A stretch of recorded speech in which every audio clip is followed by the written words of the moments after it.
All right, apparently Kenny Golladay has got some strange deals. I heard a deal from Cincinnati was a 1-year prove-it deal. New York Giants ain't willing to go high for him as far as the price, but right now we got something interesting we talk about first. But let's check out Detroit Lions Talk playlist. Hit that subscribe button, bell icon button. Share the video. Appreciate the love. Everybody showing the channel. Best way to donate to the channel. Share the video with somebody. A Lion fan, Piston fan, anybody. But we got people that's fans of other teams that like the channel, and they show a lot of support to the channel. So a lot more support than the fans. But for the most part, let's talk about what's going on with Kenny Golladay. Trying to get my mouse. Lions free agent Kenny Golladay spent Wednesday night meeting with Bears GM Ryan Pace and Matt Nagy. Could be meeting with the Bears. And he from Chicago. We all know that, man. And I don't know.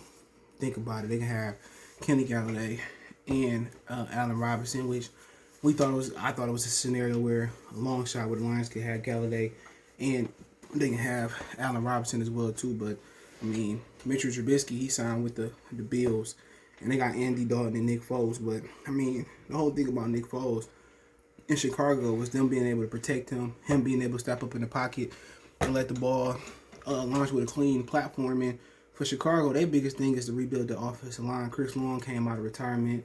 He signed a 1-year, $5 million deal with the Kansas City Chiefs. They both of their quarterbacks need to have a clean pocket, and also, when you look at, what could be a long shot for Chicago, which, they might have to reach for one of these guys if they don't want to draft them in the second round. But you just look at some of the options, kind of what they got. And I really don't like Chicago, but for that to be effective with the guys they got, who knows? But you're starting to look. It's quarterback rich heavy, but I do think there's a scenario where, I don't know what pick Chicago. Because Chicago ain't had a pick in a while. Because of I might say COVID, because of the Khalil Mack trade. So they are drafting at. Is they in the first round? Hold on, my bad. I'm looking at it wrong. They drafting at 20. So it's a strong possibility that Trey Lance will fall there. But Trey Lance is a project. And I have seen a little bit of Ellinger's tape, just looking at him throw the ball to Kyle Pitts. I take him just off looking at that. He only had one bad throw to Pitts. You got Kyle Trask. You got him. You got the Henjo bucket on. And it's always, for the most part, people look for the next Dak, Tom Brady, Russell Wilson kind of slid. But they only got one quarterback outside the main 3 or 4 that may go high, going in a top 100. So I don't like this top 100 list. But I like Mound. Chris Sam said, what's his name? Kellen Mound.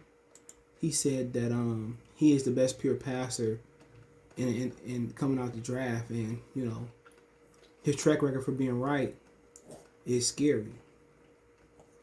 You got Mac Jones, but I'm not a fan of Mac Jones at all. Kyle Trask, Kellen Mound, strong kid.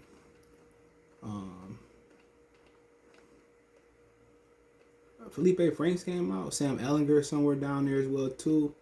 So they might just hitch their wagon to a late pick, but they like Mac Jones. I'm not a fan. He'll be there, I think. They like Trey Lance. He may be there. Justin Fields may fall. That might be their best scenarios to probably move up for Justin Fields. Probably move down with a team like the Lions, simply because I think a lot what the Lions need will be to at number 20. And if I'm the Lions, I'm taking them to church. I need Joe. Next year's second round pick, I need this second round pick, and maybe a 4th or 5th. But trading up with a team like the Lions might be their best bet. That might be their best bet. For going from 20 to 7, and if I'm Detroit, y'all over getting on my nerves talking about dogs.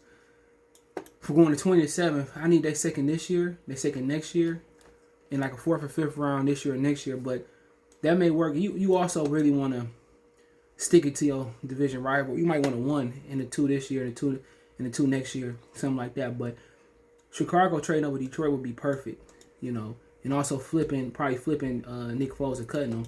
That'd be the perfect scenario. At 7, they can end up with Justin Fields, and that'd be the quarterback that they need. Somebody that's mobile, maybe in the future, somebody that's mobile that can run and all that type of stuff. But what I'm saying is, with Kenny Golladay, Nick Foles and Andy Dalton not gonna cut it. You know, it's not. So to get the most out of Golladay and Robinson, they gonna need a quarterback that's able to drive the ball down the field and be mobile. Or another scenario may be where, you know, they pick up their offensive line. That might be a scenario where in this draft there's a tremendous amount of offensive line talent. You know, which I don't know what their offensive line look like, but I know it sucked.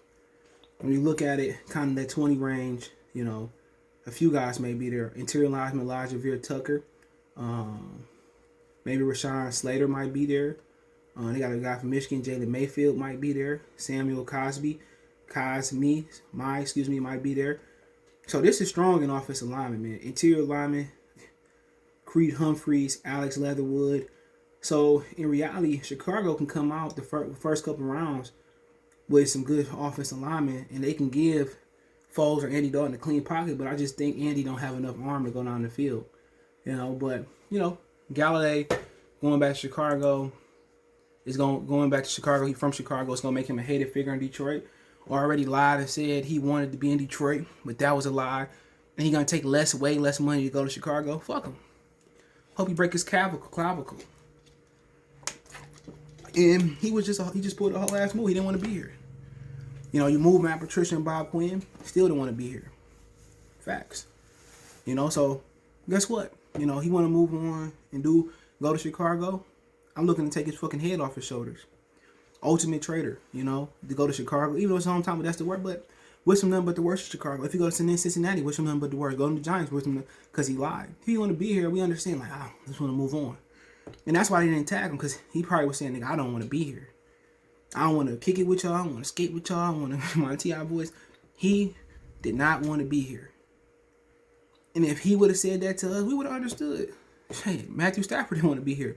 Calvin Johnson didn't want to be here. Barry Sanders didn't want to be here. They ain't the only ones. You know, so if he would have kept it 100, like, you know what? It's time to move on. Cool. 18, 19, 14, $16 million that you turned down? Shit, kick rocks, ho. But you lied about it. That's the biggest. He lied about it. You know? And now he ain't getting the money that he looking for. He getting 1 year prove-it deals from Cincinnati. Golly. The Giants don't want to pay him what he looking for. $60 million. Golly. Now he like, if I'm gonna be on the cheap, I'm gonna go to Chicago and I'm gonna go back home and be on the cheap. And that's what he get. 27 years old. It's the only big contract. If he get more than 1 year, it's the only big contract that he get. He always injured. And then most people looked at it that he wasn't trying to play. Because he didn't get his contract in Detroit. He wanted out, and they should have traded him. It was to the point where y'all offer him record money. They should have traded him. And Bob Quinn just proved that he a sucky ass GM for not moving him. But fuck him. If he had the lot to, I want to be here. No, you don't. Get out of here. And this you reap what you sow. He reaping it. All that 18, 19, 20, get out of here. Could have stayed in Detroit and been the king. Now you getting offers from teams that's not better than Detroit. The Giants. Even though I think they got a better record, but the Giants, they play in a worse division. The Giants, the Cincinnati Bengals, Chicago Bears. We should have beat them twice, but he can move on and do whatever he want to do. It's just that he lied. Put the faggot move, man. That's my whole thing about it. And that's just what it was. I ain't like it. Don't lie to the fans. We understand if you don't want to be here. We really do. We really do. We understand the fans. But if that's what he want to do, that's what he want to do, man. And unfortunately, he lied. Burn them Golladay sweaters. But hey, I'm glad I didn't get his jersey. I liked him a lot here. But then again, the fact is he was injury prone. The fact is he was number one wide receiver. The fact is in Chicago, him and Allen Robinson played the best duel in the National Football League. But the problem here is that they don't have the quarterback to get the ball. And if they have the quarterback, they don't have the line to get them the ball. But it is what it is. Let me know what you guys think. Check out the Detroit Lions Talk playlist. Don't forget me on Facebook, Instagram, Twitter. All my social media links in the description. Twitter's the fastest way than Facebook and Instagram. Want to make a financial donation? Cash App CG Good 313. That's in the description. PayPal link there as well too. Appreciate the love, support. Best way to donate. Share the video. Don't forget, you can check my other channel out, Goodfellas Sports TV, right here on YouTube for more support. But hey, let me know what you guys think. Appreciate the love, support. Check out Detroit Lions Talk playlist. Keep sharing the videos. Y'all know what the business is. One time for one time we go.